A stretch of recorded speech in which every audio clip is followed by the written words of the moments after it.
मेरी शपथ है कि राजा हरिश्चंद्र इस सत्यता को निभा नहीं पाएगा। अयोध्या नगरी में कभी एक राजा राज करता था। नाम था उसका राजा हरिश्चंद्र, जिसकी कीर्ति दूर दूर तक, यहां तक कि स्वर्ग लोक तक फैली हुई थी। वह केवल राजा नहीं, सत्य और दान का प्रतीक था। हे देवगण, आज इस दिव्य सभा में एक प्रश्न उठता है। स्वर्ग लोक की प्राप्ति के लिए सबसे श्रेष्ठ मार्ग क्या है? कौन सा कर्म मनुष्य को इस दिव्य धाम तक पहुंचाता है? बताइए, अपनी अपनी राय प्रकट कीजिए। देवेंद्र, मेरे अनुसार यज्ञ, हवन और पूजा अर्चना ही वो मार्ग है जिससे मनुष्य अपने पापों को नष्ट कर सकता है और स्वर्ग लोक का अधिकारी बन सकता है। ये सनातन धर्म का सबसे पवित्र साधन है। नहीं देव, मैं इससे सहमत नहीं हूँ। दान और धर्म ही सबसे बड़ा पुण्य है। जो व्यक्ति भूखों को अन्न देता है, दुखियों की सेवा करता है, वही सच्चे अर्थों में स्वर्ग का अधिकारी बनता है। देवेंद्र, आप मेरे तप से परिचित हैं। तपस्या ही वह अग्नि है जो मनुष्य को देवत्व तक पहुंचाती है। कठोर साधना और त्याग के बिना स्वर्ग लोक की कल्पना भी व्यर्थ है। ब्रह्म ऋषि वशिष्ठ जी, आप मौन क्यों है? आपकी दृष्टि में क्या सत्य है? कौन सा मार्ग मनुष्य को स्वर्ग तक ले जाता है? कृपया अपनी वाणी से इस सभा को प्रकाश दें। अवश्य देवेंद्र, सत्य ही परम तत्व है। सत्यम कोश देवः, सत्यम देवम, सत्यम भावनम।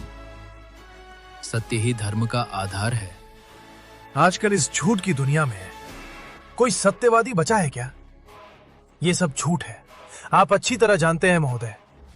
क्या आप बता सकते हैं, आज की इस दुनिया में सत्य और धर्म का पालन करने वाला कोई एक भी मनुष्य है क्या? वशिष्ठ जी, क्या उसका उत्तर है आपके? अवश्य देवेंद्र, अहंकार में डूबे विश्वामित्र ने सत्य को साधना में शुरू कर दिया है। ये मेरी ज्ञान नेत्र मुझसे कह रही है कि उसके मन में अब एक नया उत्साह जाग उठा है। इतना प्रचार करने की आवश्यकता नहीं है। वो है कौन? वो मेरा शिष्य है, अयोध्या का राजा हरिश्चंद्र। मेरा शिष्य पुरुषार्थ, मानवता, इन सबसे आगे है। वो सत्यशील, चरित्रवान पुरुष है। अयोध्या का राजा हरिश्चंद्र, एक राजा जो अपने राज्य पर शासन करता है। उसे अपने पद का अहंकार हो चुका है। वो भोग विलास में डूबा हुआ है और एक मामूली इंसान है जो केवल आज्ञा पाकर कार्य करता है। उसे अपना शिष्य बताकर आप उसकी इतनी प्रशंसा कर रहे हैं। वो कोई मामूली इंसान नहीं है। वो सत्य पर अडिग रहता है। ये सत्य है। वो आपका शिष्य है, इसलिए आप उस पर इतना विश्वास करते हैं। लेकिन याद रखिए वशिष्ठ, कोई भी मनुष्य सिर्फ सत्य का सहारा लेकर हर परिस्थिति पर विजय नहीं पा सकता। यदि आपको विश्वास नहीं है तो आप उसकी परीक्षा ले सकते हैं। मैं परीक्षा लूंगा देवेंद्र। ये मेरी शपथ है कि राजा हरिश्चंद्र इस सत्यता को निभा नहीं पाएगा। विश्वामित्र जी, सूर्य अपनी दिशा बदल सकता है, लेकिन राजा हरिश्चंद्र अपनी सत्यता को नहीं बदल सकता। मुनिवर, यहां जो कुछ भी चर्चा हो रही है उसकी भनक भी राजा हरिश्चंद्र को नहीं लगनी चाहिए जब तक कि उसकी परीक्षा पूर्ण न हो जाए। ठीक है, उसे पता नहीं चलेगा। लेकिन विश्वामित्र, अगर तुम इस परीक्षा में हार गए तो? यदि मैं इस परीक्षा में पराजित हो गया तो मैं आपके चरणों में अपनी सारी तपस्या त्याग कर राजा हरिश्चंद्र का जय जयकार करूंगा और पूरे विश्व में उसके सत्य और ज्ञान की कीर्ति का गुणगान करूंगा। स्वर्गलोक की दिव्य सभा में जब महर्षि वशिष्ठ ने चुनौती दी तो महातपस्वी विश्वामित्र ने बिना एक पल गवाए उसे स्वीकार कर लिया। उनकी आंखों में एक ही संकल्प था, सत्यवादी राजा हरिश्चंद्र की परीक्षा लेना। क्षण भर में विश्वामित्र स्वर्ग से पृथ्वीलोक पर उतरे और अपनी मायावी शक्तियों से एक भयानक विकराल जंगली सुअर का रूप धारण कर लिया। अचानक अयोध्या के शांत और सुंदर राज बगीचे में वो सुअर तूफान बनकर घुस पड़ा। पेड़ उखड़ने लगे, फूल कुचलने लगे। हरी भरी वाटिका देखते ही देखते विनाश का मैदान बन गई। चारों ओर चीख पुकार मच गई। रक्षक घबरा उठे। कोई समझ ही नहीं पा रहा था कि ये कैसा प्रकोप। एक सेवक घबराया हुआ, हाफता हुआ राज दरबार में भागता हुआ पहुंचा। महाराज, हमारे राज बगीचे में एक भयानक जंगली सुअर घुस आया है। वो सब कुछ उजाड़ रहा है। पेड़ गिरा दिए, फूल रौंद दिए, पूरा बगीचा तहस नहस हो गया है महाराज। ये सुनते ही राजा हरिश्चंद्र का चेहरा गंभीर हो उठा। बिना एक पल गवाए उन्होंने तुरंत सभा छोड़ दी। घोड़े पे पर सवार होकर राजा वज्र की गति से बगीचे की ओर निकल पड़े और वहां उन्होंने देखा वो भयानक सुअर पेड़ों को रौंदता हुआ बगीचे को नष्ट कर रहा था। राजा हरिश्चंद्र तेजी से उस जंगली सुअर का पीछा कर रहे थे। पेड़ों के बीच से पत्तों की सरसराहट गूंज रही थी और घोड़े की टापों से सन्नाटा टूट रहा था। लेकिन तभी वो सुअर जो अभी अभी सामने दौड़ रहा था, अचानक नजरों से ओझल हो गया, जैसे वो हवा में विलीन हो गया हो या धरती ने उसे अपने भीतर समा लिया हो।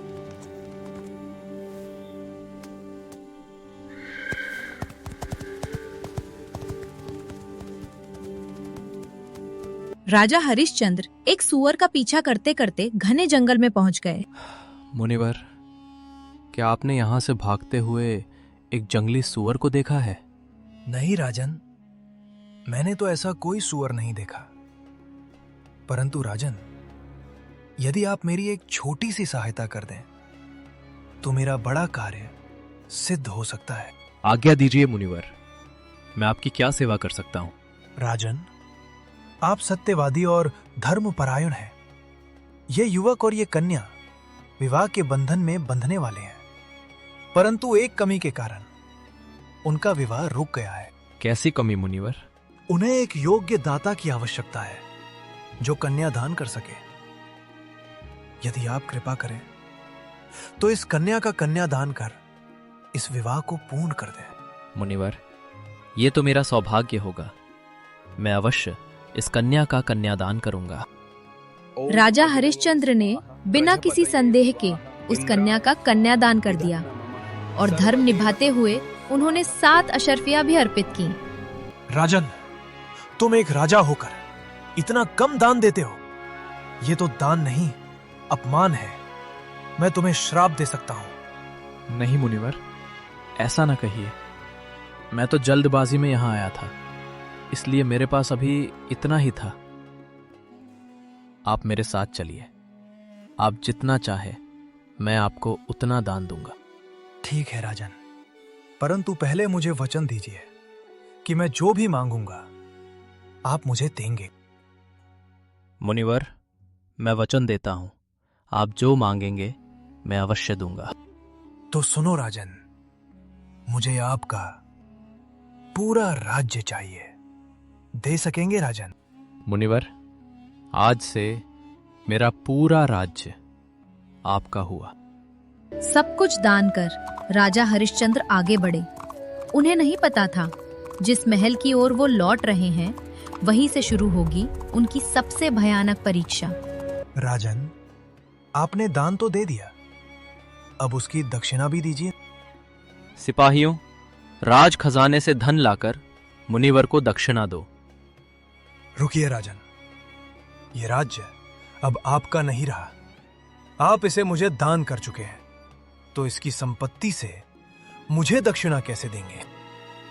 राजा हरिश्चंद्र अब समझ चुके थे कि ये कोई साधारण ऋषि नहीं, बल्कि उनकी परीक्षा लेने वाला एक महान तपस्वी है। राजा हरिश्चंद्र अपनी पत्नी तारामती और पुत्र को लेकर काशी पहुंचे। वचन निभाने के लिए उन्होंने स्वयं को शमशान के रक्षक कालू चांडाल को बेच दिया और अपनी पत्नी को एक ब्राह्मण को बेच दिया। जो भी धन मिला उसे उन्होंने ऋषि विश्वामित्र को दक्षिणा में अर्पित कर दिया। एक महान राजा अब काशी के शमशान घाट में एक चंडाल का काम करने लगा।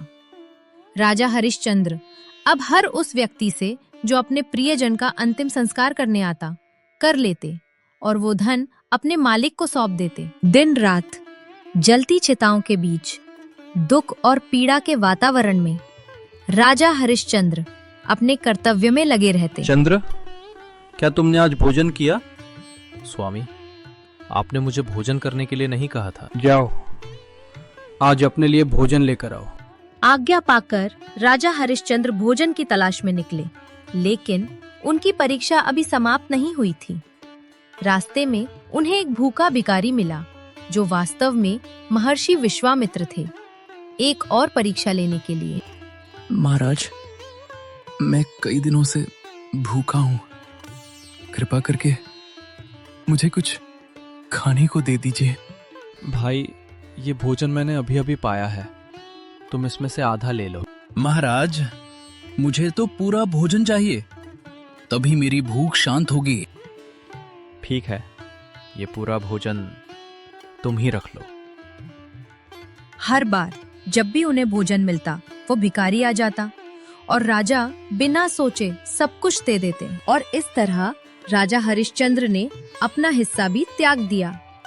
ये केवल एक दिन नहीं बल्कि कई दिनों तक चलता रहा। दूसरी तरफ जिस ब्राह्मण ने तारामती को खरीदा था वो स्वभाव से कोमल और दयालु था, लेकिन उसकी पत्नी अत्यंत कठोर हृदय वाली थी। वो तारामती और उसके छोटे से पुत्र रोहित के साथ बहुत दुर्व्यवहार करती थी। दिन रात उनसे काम करवाना, अपमान करना, भोजन तक में भेदभाव करना। रोहित को रोज जंगल भेजा जाता था पूजा के लिए फूल लाने के लिए। नन्हा बालक थका हुआ, भूखा, लेकिन माँ के लिए सब सहता था। एक दिन रोहित हमेशा की तरह जंगल में फूल लेने गया, लेकिन उस दिन नियति कुछ और ही लिख चुकी थी। महर्षि विश्वामित्र जो हरिश्चंद्र की परीक्षा ले रहे थे, सर्प का रूप धारण कर लेते हैं और जैसे ही रोहित फूल तोड़ता है, सर्प उसे डस लेता है। रोहित दर्द से तड़पता हुआ जमीन पर गिर पड़ता है। तभी वहां से एक राहगीर गुजरता है। रोहित धीमी आवाज में कहता है, मैं रोहित हूँ, मेरी माँ को बता देना, मैं यहीं रहता हूँ। वो व्यक्ति दौड़ता हुआ ब्राह्मण के घर पहुंचता है और तारामती को खबर देता है कि उसके पुत्र की मृत्यु हो गई। ये सुनते ही तारामती का हृदय टूट जाता है। वो पागलों की तरह दौड़ती हुई जंगल पहुंचती है। वहां अपने पुत्र का निर्जीव शरीर देखकर वो जोर जोर से विलाप करने लगती है। तारामती अपने पुत्र का शव उठाकर काशी के शमशान घाट की ओर चल पड़ती है। वही शमशान जहां उसके पति राजा हरिश्चंद्र एक सेवक के रूप में कार्य कर रहे थे। जैसे ही वो वहां पहुंचती है, हरिश्चंद्र उसे पहचान नहीं पाते और कर्तव्य अनुसार कहते हैं, रुको, यहाँ दाह संस्कार करने के लिए कर देना होगा।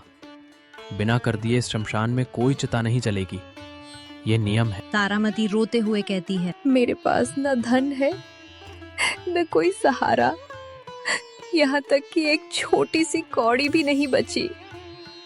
तारामती ने ध्यान से देखा तो वो कोई और नहीं, चांडाल के रूप में उसके पति राजा हरिश्चंद्र ही थे। स्वामी, ये आपका ही पुत्र रोहित है। सर्प के काटने से इसकी मृत्यु हो गई है। हे भगवान, ये कैसा समय आ गया कि मेरे जिगर के टुकड़े को मुझे इस हाल में देखना पड़ गया।